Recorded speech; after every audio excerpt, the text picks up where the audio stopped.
আমি যেটা পারি আমি সেটাই করি। আমি নাচতে পারি, আমি নাচ করি। আমি অভিনয় মোটামুটি চেষ্টা করলে পারি, অভিনয় করি। কিংবা কথা বলতে দিলে একটু কথা বলতে পারি, ওটা করি। আমি ক্রিকেট খেলতে পারি, কিন্তু আমি কেন অভিনয় করবো? যেটা পারি না সেটা কেন করবো?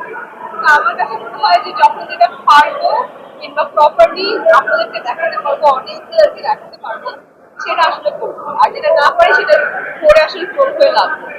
তো আমি যেটা পারি না সেটা করতে আর চেষ্টা করবো। সর্বশেষ জানতে চাই আপনি যেহেতু এবারে ঈদে আপনার খবর আসছে, বাকি অন্যান্য শাকিব ভাই থেকে আরো শুভ ভাই থেকে নানা জনের ছবি আসছে আসলে। এবারে ঈদটা গতবার ঈদটা দেখেছেন, পাঁচটা ছবি দারুণ গিয়েছে, আসলে জমজমাট ছিল। এবারে ঈদটা কেমন জমজমাট হবে বলে আশা করছেন? আমার কাছে মনে হয়, আমার কাছে কি সবার কাছেই মনে হয় যে এবারে ঈদও খুব জমজমাট যাবে, কারণ প্রত্যেকটা সিনেমা খুব জমজমাট।